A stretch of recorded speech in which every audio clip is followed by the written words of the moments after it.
So if you've been following along, we bought this bucket truck off of our neighbor. He got it from an auction. It's been involved in a rollover accident. It rolled over a guardrail, and the left side of it is pretty messed up, but it's not currently running or driving or anything. It will run. It's just we had to put a few things back together.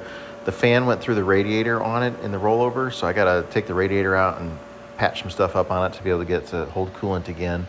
There's a few other issues too, and we got to put a battery in it, and it should run. My neighbor said he did get the boom working on it, so the bucket does work. So we're going to mess with that stuff here in just a little bit. But first thing to do, we're going to try and get it running. We're going to get some, it's got broken glass. The windshield's all shattered out in it. We're going to get the windshield replaced so we can keep water out of it and stuff. But we never have plans to have this on the road. This is just going to be for personal work here on the property, doing some tree maintenance and helping us build the tent shelter and stuff like that that we're getting ready to build. But if you saw the other night, we tried to start it. I just had an old battery here that I threw on the charger for a while. We threw that battery in there, and the battery was too dead for it to start. So we're going to pick it up right there. The starter wire.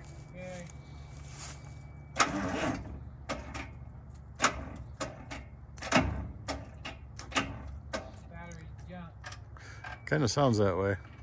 One more time. Dang it. So this does have the Caterpillar 3116 engine in it. I'm not real familiar with that, but it seems like it's a pretty good diesel engine. We got a board in case we need it. I don't think we will. We got a newer battery. Okay, ready?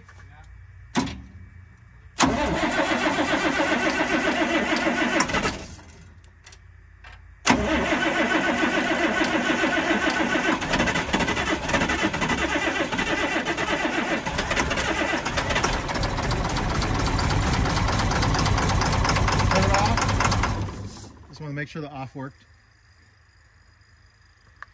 It's 32 degrees out this morning. Okay, ready? Turn back on.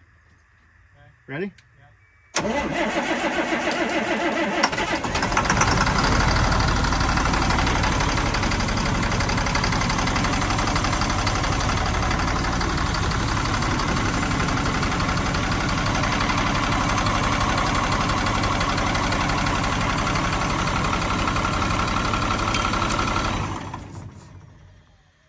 It does run. Doesn't sound bad. No. Knocked a little bit there, but it's cold, so. Yeah. We started building there. And we didn't use any starting fluid. We had it out here, but we didn't actually use it. There's no coolant in it, so I didn't want to run it too long. So we have the glass company out here today to replace the windshield. It was $300. I thought that was a really inexpensive windshield to have replaced. This should be a neat process to watch.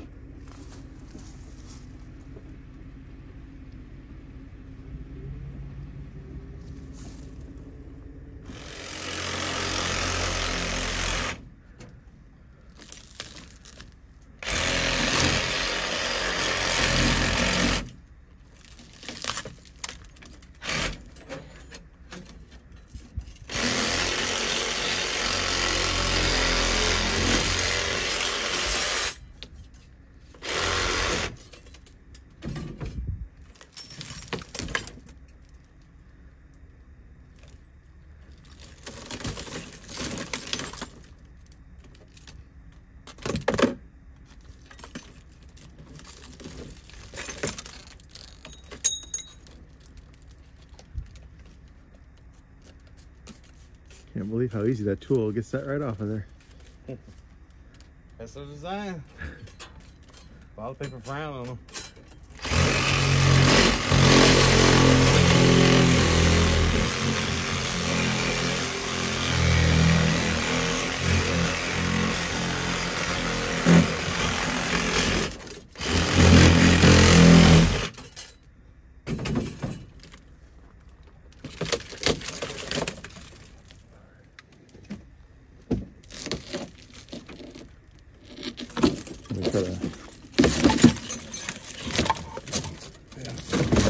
Trying to get it where I can get it off over there. This shit will cut you bad. There was a bend right here. This is pushed up, so I just took the sledgehammer to it and pushed it down and got it more flat so the windshield hopefully can seal with enough glue behind it.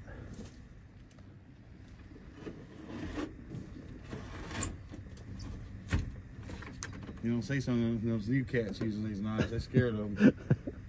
But him, he won't even use one of these. How's your first day going? his first day or mine?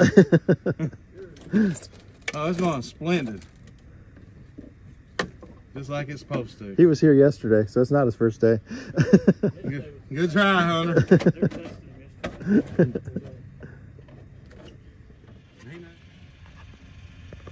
It usually goes a lot faster than this. It's just because it's cold. Usually I'd already be down at the bottom by now. That's how much strain this gun's got going. Sure, it's a pretty bead though. Got it cranked it up a little bit. You don't run out of glue. I told him how to do that.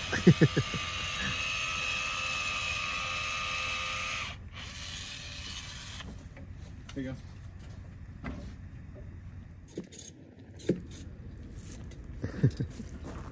They don't like to stay in there when it's cold.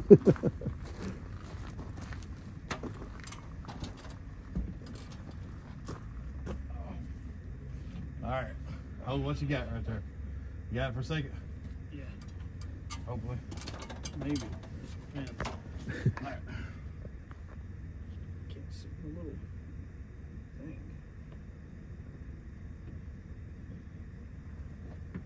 See what hell of a bow there.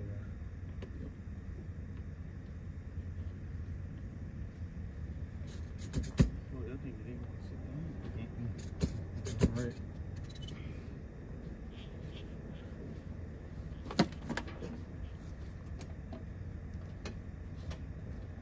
Is that door on this side going to be in? Oh, I'm worried about shutting that door back. yeah. It looks like it's too far this way, is it? No, the windshield's not. Okay. That's where it's wrecked.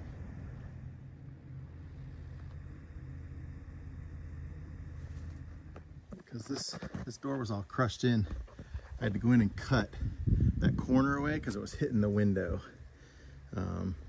It shouldn't do that when it's a good door. But yeah, you can see how it was all smashed in there. So we'll get a new door and a side glass for it there, and we should be in good shape. I don't think the pillar's too messed up. There's a little crinkle in it there we might be able to pull out just a little bit. Even if the door doesn't quite fit all the way, I think I can add some weather stripping, and we're never planning on driving this off the property. It's just going to be used here on the property. So I don't have to worry about it being roadworthy or anything. Definitely see some areas here where that fan got into the radiator and it's leaking. So, man, it took out a whole bunch. I don't know how many rows deep that is, but just pinching off and welding off each, you know, if I try to solder them all up, that's a lot of work. Probably just get a new radiator for it. They're about $450. Maybe I can find something, if I can find a used one somewhere. But that's like new.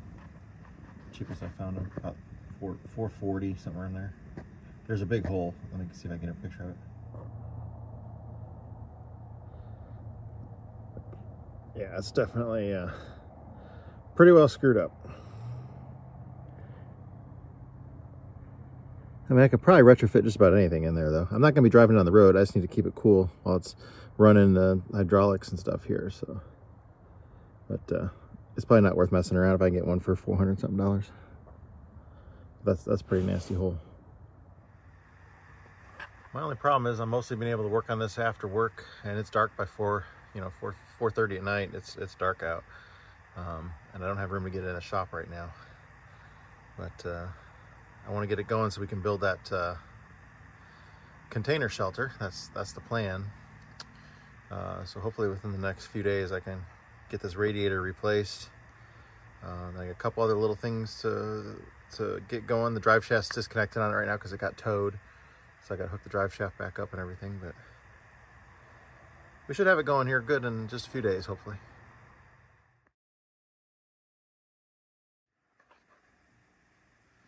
So we did purchase the safety equipment for Jonathan to be up in the bucket there. So we've got the harness and then the strap that kind kind of like a bungee, so you don't just take the brunt force of it if you come out of there. But so he'll have that. Jonathan has a lot of experience in the bucket trucks. He used to work for a fiber optic cable company. That's what they used to do, is install fiber optics. So he's always doing aerial work out of buckets. So he's very comfortable in them. He knows what to do. But definitely important to have the harness with the little, I don't know if it's called a lanyard or what it is, but yeah, the safety strap.